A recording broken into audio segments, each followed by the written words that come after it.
Breaking news చూస్తున్నాం. ఇటు Iran, Israel అలాగే అమెరికా మధ్య ఆగని యుద్ధం మూడో ప్రపంచ యుద్ధానికి తెరుచుకుంటున్న దారులు అని చెప్పుకోవచ్చు. ఇటు యుద్ధ రంగంలోకి ప్రస్తుతానికి మరికొన్ని దేశాలు చేరుకున్నాయి. అమెరికాతో పాటు యుద్ధంలోకి ఇటు జర్మనీ, ఫ్రాన్స్, బ్రిటన్ ఈ దేశాలన్నీ కూడా ఇప్పుడు మద్దతు పలుకుతున్నాయి. తమ ఆర్మీ బేస్లను అమెరికా వాడుకోవచ్చంటూ ఇటు బ్రిటన్ ప్రధాని కీర్ స్టార్మర్ ఒక స్టేట్మెంట్ని పాస్ చేశారు. ఇరాన్ దాడులను ఖండించింది గల్ఫ్ దేశాలు కూడా.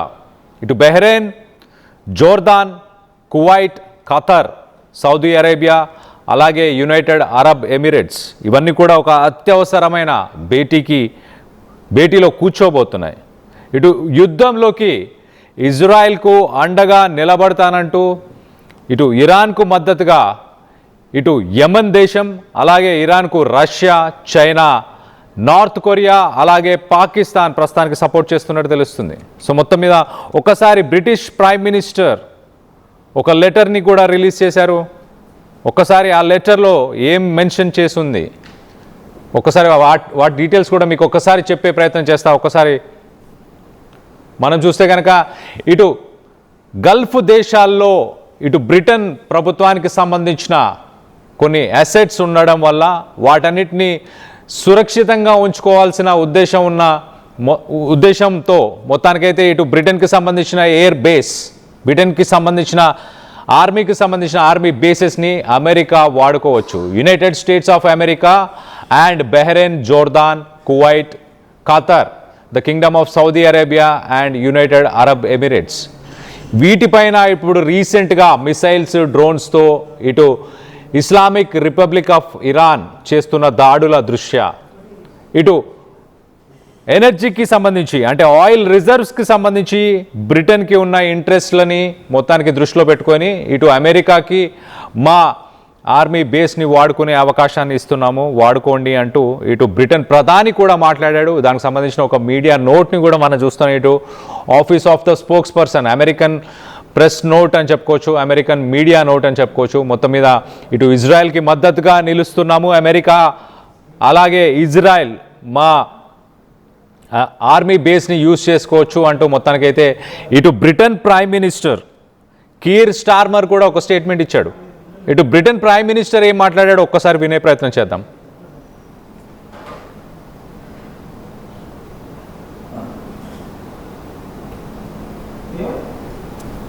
Britain prime minister Keir Starmer ఒక్కసారి ఆయన ఏం మాట్లాడాడో ఒక్కసారి ఆయన మాటల్లో వినే ప్రయత్నం చేద్దాం. To do more to defend them, and it is my duty to protect British lives.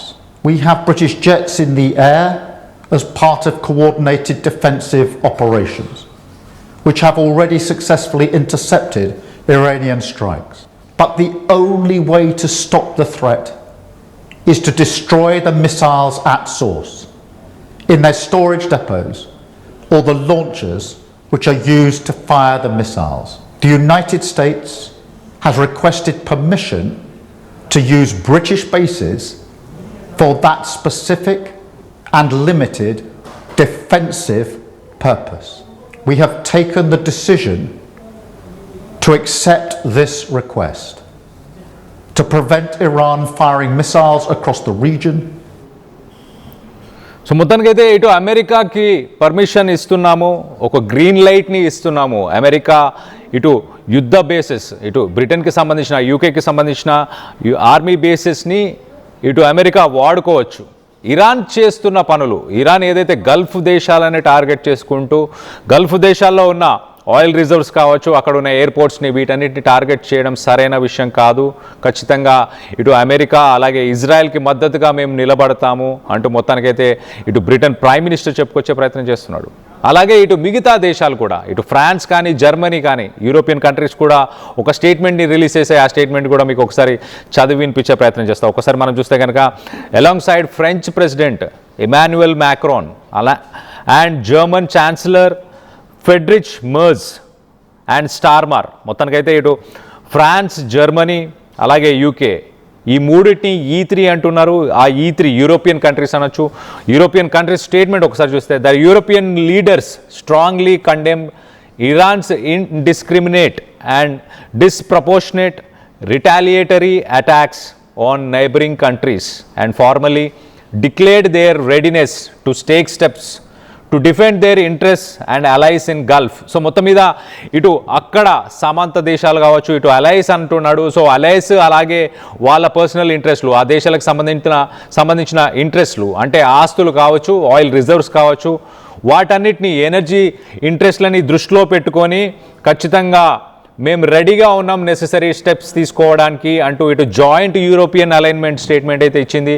ఇటు మొత్తంగా ఫ్రాన్స్, జర్మనీ అలాగే ఇటు యూకే, బ్రిటన్, మొత్తంగా ఈ 3 దేశాలు కూడా ఒక కంబైన్డ్ స్టేట్మెంట్ అయితే రిలీజ్ చేసింది. ఇటు బ్రిటన్ ప్రైమ్ మినిస్టర్ స్టార్మర్ అయితే UK has agreed to a US request to use British military bases in Indian Ocean and Fairford. So మొత్తం మీద ఇండియన్ ఓషన్లో ఉన్న బ్రిటన్కి సంబంధించిన ఆ మిలిటరీ బేస్ని యూజ్ చేసుకోవడానికి అంగీకరించాము. అలాగే specific and limited defensive strikes. Starmer emphasized that the goal is to destroy Iranian missile storage depots and launchers to prevent Iran firing missiles across the region. So మొత్తం మీద Iran ఏదైతే Gulf దేశం మీద మిసైల్స్ని ప్రయోగిస్తుందో ఆ మిసైల్స్కి సంబంధించిన depots, ఆ missiles ఎక్కడి నుంచి వస్తున్నాయో ఆ బేసెస్ని స్ట్రైక్ చేయడానికి వాడుకోండి అంటూ చెప్పుకొచ్చే ప్రయత్నం చేస్తున్నాడు. సో బేసికల్గా ఇటు గల్ఫ్ కంట్రీస్ పైన చేస్తున్న అటాక్స్ పైననే ఇటు కాన్సన్ట్రేట్ చేయాలంటూ చెప్పుకొచ్చే ప్రయత్నం చేశాడు. అలాగే మరో పక్కన Starmer confirmed that British RAF fighter jets are currently in the sky and participating in coordinated regional defensive operations. British forces have already successfully intercepted Iranian drones and missiles that were threatening regional allies including northern Iraq and Qatar. So మొత్తం మీద బ్రిటిష్కి సంబంధించిన fighter jets ప్రస్తుతానికి ఆకాశంలోనే ఉన్నాయి, ఒక coordinated regional defensive ఆపరేషన్స్లో పాల్గొంటున్నాయి అంటూ ఇటు మొత్తానికైతే Starmer sensational statement. British కూడా ప్రస్తుతానికి రంగంలోకి దిగింది, దాని ఫైటర్ జెట్స్ కూడా ప్రస్తుతానికి ఇరాన్ నుంచి వచ్చే మిసైల్స్ని ఎదుర్కోవడానికి గాల్లోనే ఉన్నాయి, వాటిని ఎదుర్కొంటుంది, సక్సెస్ఫుల్గా వాటిని ఎదుర్కొంటుంది అంటూ మొత్తానికైతే ఇటు బ్రిటిష్ ప్రైమ్ మినిస్టర్ చెప్పుకొస్తున్నాడు. ఇటు ఇరాక్ అలాగే ఖతర్ ఈ పరిసర ప్రాంతాల్లో ప్రస్తుతానికి ఆ మిసైల్స్ని బ్రిటిష్ ఫైటర్ జెట్స్ ఎదుర్కొంటున్నట్టు తెలుస్తుంది. సో అలాగే ఇరానియన్ రెజిమ్ ఇటు ఇరాన్లో తెహరాన్ తీసుకుంటున్న డెసిషన్స్ ఏవైతే ఇటు గల్ఫ్ కంట్రీస్ పైన చేస్తున్న అటాక్స్ని తీవ్రంగా ఖండిస్తున్నాం. Must never be allowed to develop a nuclear weapon. ఇరాన్లో ఏదైతే ఒక న్యూక్లియర్ వెపన్ ప్రోగ్రామ్ నడుస్తుందో దాన్ని వ్యతిరేకిస్తున్నాము అంటూ మొత్తానికైతే బ్రిటన్ ప్రైమ్ మినిస్టర్ కూడా చెప్పుకొచ్చే ప్రయత్నం చేస్తున్నారు. మరోపక్కన ఇటు ఇరాన్కి సపోర్ట్గా ఇటు నార్త్ కొరియా అలాగే రష్యాకు సంబంధించిన స్టేట్మెంట్ కూడా ఒకసారి చెప్పే ప్రయత్నం చేస్తా. రష్యా ఒకసారి మనం చూస్తే కనుక Russia has formally requested an emergency special session of the International Atomic Energy Agency in Vienna to discuss the targeting of Iranian territory. Iranian territoryని ఇటు అమెరికా, ఇజ్రాయెల్ టార్గెట్ చేస్తుంది, దాని గురించి చర్చించడానికి ఇమీడియట్గా ఒక ఎమర్జెన్సీ మీటింగ్ని రిక్వెస్ట్ చేస్తుంది రష్యా. ఇటు ఇంటర్నేషనల్ అటామిక్ ఎనర్జీ ఏజెన్సీతో మొత్తానికైతే ఒక మీటింగ్ కండక్ట్ చేయాలంటూ ఇటు రష్యా డిమాండ్ చేస్తుంది. దాంతోపాటు ఒకసారి ఇండియాకు సంబంధించిన స్టేట్మెంట్, ఒకసారి ఇండియా స్టాండ్ని కూడా ఒకసారి మీకు చెప్పే ప్రయత్నం చేస్తా. ఇటు ప్రైమ్ మినిస్టర్ నరేంద్ర మోదీ ఇటు ఇజ్రాయెల్ ప్రైమ్ మినిస్టర్ నెతన్యాహుతోని ఒక ఫోన్ కాన్వర్జేషన్లో ఆయన ఒక ఫోన్ కాల్ మాట్లాడినట్టు తెలుస్తుంది. ప్రస్తుతానికి ఇటు మిడిల్ ఈస్ట్లో ప్రస్తుతానికి నెలకొన్న వాలటైల్ సిట్యుయేషన్, మిడిల్ ఈస్ట్లో ఉన్న సిట్యుయేషన్కి సంబంధించి ఆయన చర్చలు జరిపినట్టు తెలుస్తుంది. ఇండియన్ గవర్నమెంట్ ఒక ట్రావెల్ అలాగే సేఫ్టీ అడ్వైజరీస్ని ప్రస్తుతానికి ఇటు గల్ఫ్ దేశాల్లో ఉన్న ఇండియన్ సిటిజన్స్కి సంబంధించి ట్రావెల్ అలాగే సేఫ్టీకి సంబంధించిన అడ్వైజరీస్ని కూడా ఆయన డిస్కస్ చేశారు, రిలీజ్ చేయబోతున్నట్టు కూడా తెలుస్తుంది. సో మొత్తం మీద గల్ఫ్ దేశాల్లో ఉన్న ఇండియన్స్ అందరూ కూడా అప్రమత్తంగా ఉండాలి, వాళ్ళు తగిన జాగ్రత్తలన్నీ కూడా తీసుకోవాలి, ఎప్పటికప్పుడు ఎంబసీతో కూడా చర్చలు జరపాలి, ఎంబసీతో ఎప్పటికప్పుడు కాంటాక్ట్లో ఉండాలి, తమకు సంబంధించిన పాస్పోర్ట్స్ని వీసాలని అన్నిటినీ కూడా దగ్గర పెట్టుకోవాలి అంటూ మొత్తానికైతే ఒక అడ్వైజరీని కూడా రిలీజ్ చేసినట్టు తెలుస్తుంది. సో మొత్తం మీద ఇది ప్రస్తుతానికి ఇరాన్ అలాగే అమెరికాకు సంబంధించిన యుద్ధంలో 3వ ప్రపంచ యుద్ధం అని చెప్పుకోవచ్చు. ఒక రకంగా ఇటు బ్రిటన్, ఫ్రాన్స్, జర్మనీ ఇటు ఇజ్రాయెల్ అలాగే అమెరికాని సపోర్ట్ చేస్తూ రంగంలోకి దిగాయి. మరో పక్కన ఇటు ప్రపంచ దేశాలు, మరో పక్కన ఇటు ఇరాన్కి సంబంధించి మనం చూస్తే కనుక ఇటు చైనా తన రాడార్కి సంబంధించి ఇంటెలిజెన్స్ షిప్ని ప్రస్తుతానికి ఇటు ఇరాన్కి సపోర్ట్ చేస్తుంది. అలాగే ఇటు రష్యా ఒక అత్యవసరమైన ఎమర్జెన్సీ మీటింగ్ని కండక్ట్ చేయాలంటూ ఇటు రష్యా చెప్పుకొచ్చే ప్రయత్నం చేస్తుంది. మరో పక్కన ఇటు నార్త్ కొరియా కూడా ఇరాన్కి సపోర్ట్ చేస్తుంది. మరి రానున్న రోజుల్లో ఇటు రష్యా, చైనా అలాగే నార్త్ కొరియా ఎలాంటి డిఫెన్స్ పరంగా ఎలాంటి సపోర్ట్ ఇరాన్కి చేయబోతున్నాయి? ఆర్మ్స్ ఏమైనా ఇవ్వబోతున్నారా? ఫైటర్ జెట్స్ని పంపించబోతున్నారా? ఆల్రెడీ చైనాకి సంబంధించిన ఒక ఇంటెలిజెన్స్కి సంబంధించిన ఒక నావీ షిప్ ప్రస్తుతానికి ఒమాన్లోనే తిరుగుతుంది.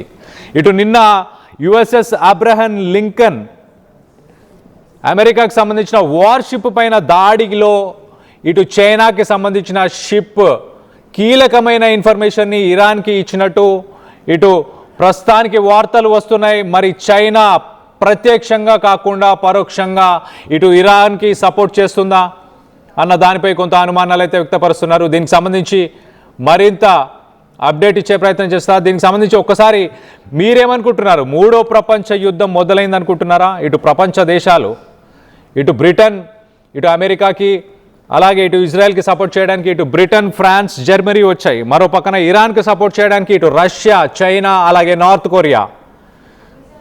సో యుద్ధంలో ఎవరు గెలవబోతున్నారు? మూడో ప్రపంచ యుద్ధం మొదలైంది అనుకుంటున్నారా? ఇటు యుద్ధంలో భారత్ ఎవరికి సపోర్ట్ చేస్తుందని మీరు భావిస్తున్నారు? దీనికి సంబంధించి మీ అభిప్రాయాలను కింద కామెంట్ రూపంలో తెలియపరచండి.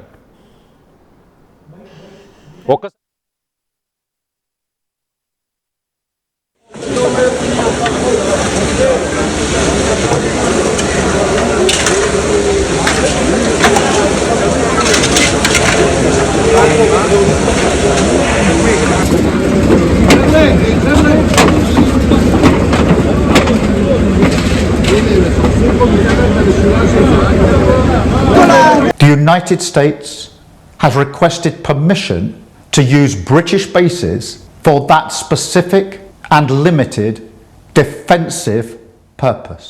We have taken the decision to accept this request to prevent Iran firing missiles across the region, killing innocent civilians, putting British lives at risk, and hitting countries that have not been involved. The basis of our decision is the collective self-defence of long-standing friends and allies and protecting British lives. That is in accordance with international law, and we are publishing a summary of our legal advice. We are not joining these strikes, but we will continue with our defensive actions in the region. The United States...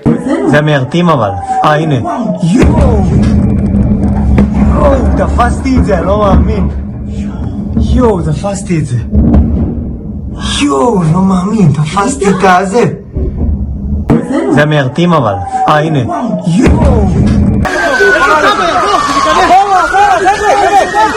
רמת לב אני מסכים לך, בפעם האלצה.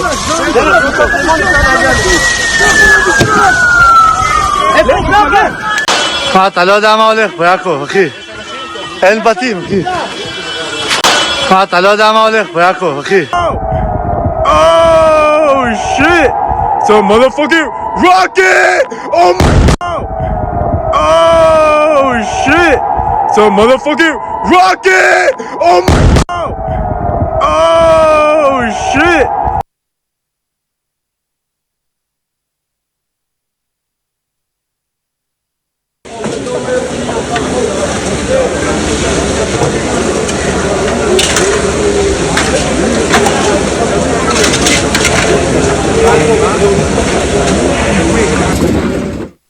జై గోవింద. అనంతరాజ్ ఆశ్రయ్ వారు Tirupati international ఎయిర్పోర్ట్కి ఎదురుగా MNC companies మధ్యలో medical college మరియు international స్కూల్స్కు అతి చేరువలో అనంతరాజ్ ఆశ్రయ్ ప్రాజెక్ట్ను construct చేస్తున్నామండి. కేవలము 19 లక్షలకే మీకు 2 BHK హౌస్ను అనంతరాజ్ ఆశ్రయ్లో పొందవచ్చును. చిన్న చిన్న ఆనందాలు 35 ఏళ్లుగా నా జీవితంలో లేవు. 35 ఏళ్లుగా నేను డైపర్లలో బ్రతికాను.